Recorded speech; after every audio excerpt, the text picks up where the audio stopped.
Ini siapa nih?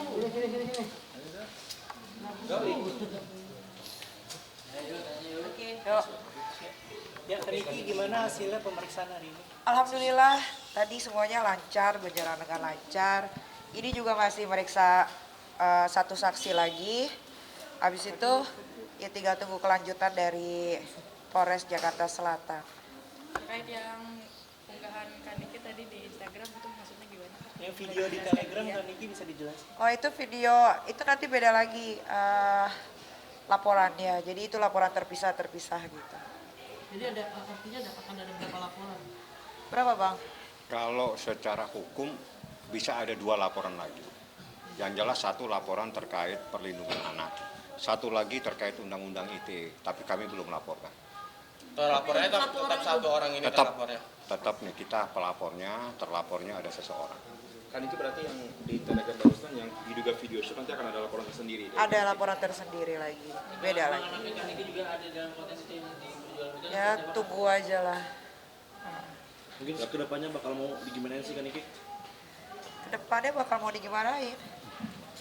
Ya gimana ya, masukin ke penjara aja. Biar ada efek jerak, biar jadi pelajaran untuk anak-anak muda di luar sana juga. Kalau masih muda ya sesuai sama umurnya aja, lakukan sesuai sama umurnya gitu kan. Ya umur segitu lagi lucu-lucunya ya, kalau pengen tahu pergaulan ya cukup tahu pergaulan aja, tapi jangan sampai kebablasan. Niki, kamu merasa dibohongi nggak sih dengan artinya dengan yang prank terus dari itu yang dibilang itu, ternyata kan kamu sendiri punya bukti jelas gitu. Kalau kami sih gini, jadi gini, dalam persoalan ini kita nggak masuk kepada persoalan-persoalan di luar hukum ya. Jadi yang jelas setelah kami pelajari ini ada dugaan tindak pidana kejahatan. Artinya tindak pidana kejahatan yang diatur dalam Undang-Undang Perlindungan Anak dengan ancaman hukumnya minimal 5 tahun dan maksimal 15 tahun. Ada lagi Undang-Undang Kesehatan, ada lagi KUH pidana, dan itu ancamannya di atas 4 tahun. Jadi kami tidak masuk kepada persoalan-persoalan lagi. Dia mau cerita apa saja silakan. Yang jelas hukum itu tegak lurus. Tidak akan bisa lari kemana-mana. Saya kejar kamu di mana saja. Itu saja yang harus tahu. Ini terlapor masih ini tetap lagi Pertanyaan tadi 22 yang Niki, ada tadi saksi ada sekitar 30-an, ada lagi 22, ada jadi 1, 2, 3, 4, 5 tadi saksi. Kan Niki, kenapa membawa Yolo dan lain-lain untuk Kenapa membawa Cindy dan Yolo? Karena Cindy adalah teman online-nya itu anak ya. Jadi dia tahu betul bagaimana prosesnya, cara berkenalan, sampai akhirnya terjadi pinjam-pinjam uang, ada urusan hamil, aborsi, dan lain-lain itu. Niki, aku juga sempat kontekan sama si Cindy, katanya dia juga punya beberapa bukti-bukti yang yang seputar masalah ini, termasuk soal aborsi sendiri. Itu gimana Kak? Ya makanya kan dia jadi saksi. Kalau itu sudah disampaikan di dalam proses pemeriksaan dan dengan data-data yang ada. Jadi itu persoalan yang kami laporkan. Jadi saksinya itu adalah saksi-saksi yang tahu persis persoalan. Jadi CD yang tahu dan yang lainnya adalah saksi-saksi. Nah sekarang prosesnya saat ini ada pemeriksaan juga di atas. Jadi ada saksi lagi diperiksa terkait dengan dugaan adanya penganiayaan. Atau mungkin ada sesuatu, nanti dijelaskan. Saya tidak mungkin akan membuka apa yang menjadi materi dalam proses pemeriksaan. Yang jelas nih kita diperiksa 22 pertanyaan, ada 25 pertanyaan, ada 3 tadi saksi, dan hari ini 4, tambah 1 lagi. Artinya saksi yang dari luar negeri itu adalah Cindy atau siapa? Coba tanya sama yang bersangkutan, dia dari mana? Artinya berarti kan Niki sudah mengantongi bukti dengan adanya tuduhan aborsi itu. Kalau itu begini, jadi berdasarkan data yang ada kami punya bukti.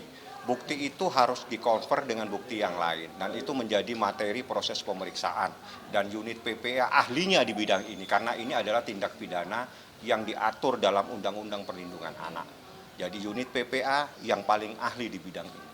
Bagaimana dalam memproses dugaan terkait tindak pidana ini. Karena gini, apapun yang terjadi ini ada anak di bawah umur dan tunduk pada Undang-Undang Perlindungan Anak.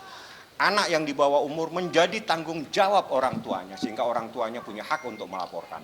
Dan ini pembelajaran buat semua. Jangan takut membuat laporan di kantor polisi untuk melindungi anak sendiri. Begitu Niki ya. Depan mungkin akan mendampingi LM lagi secara langsung atas kasus ini kan Niki? Ya pasti.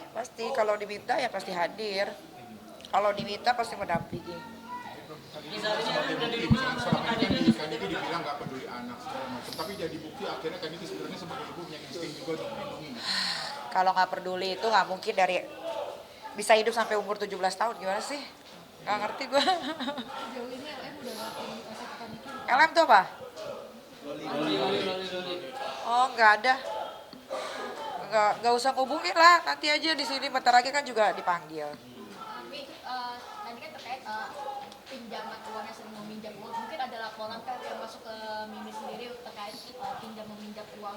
Ada, tapi itu bukan hal yang penting lah ya.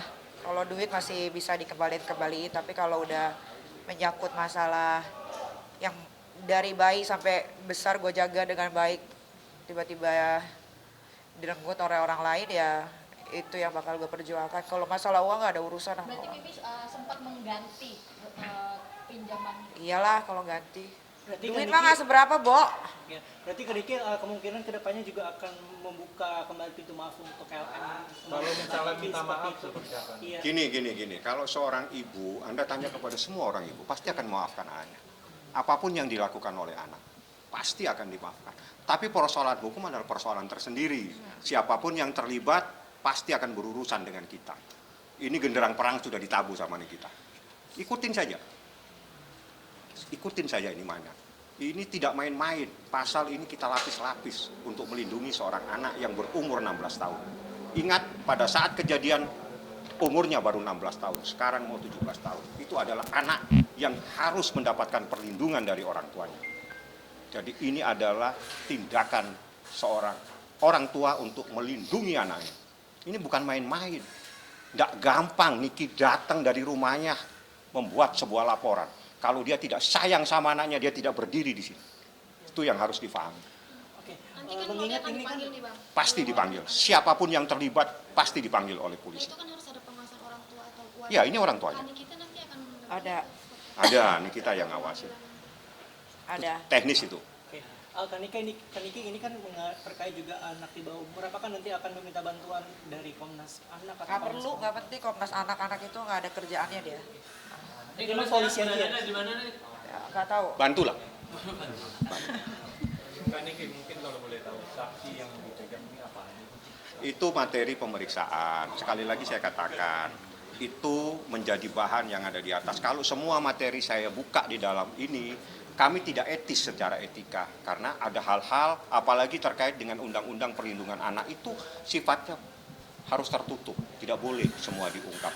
Yang saya beritahu saja, ini adalah kejahatan. Ya. Dan ada ancaman minimal 5 tahun, maksimal 15 tahun. Kita juntukan dengan Undang-Undang Kesehatan, kita juntukan dengan pasal KUH pidana. Jadi seperti itulah pasal-pasalnya. Materinya tanya di atas. Kalau atas menjelaskan, itu hak mereka. Saya nggak punya hak. Oke. Paham ya? Niki, kalau misalkan nanti ketemu Saling sama dulu. Loli bakal ada yang mau disampaikan nggak? Tanya ke Boyan. Bang, makasih. Dah. Ini nggak pakai yang di IG itu? Yang Kalau mau jelas, keterangan saksi tunggu sebentar lagi turun. Ya. cabut ini Wan. Wan, cabut.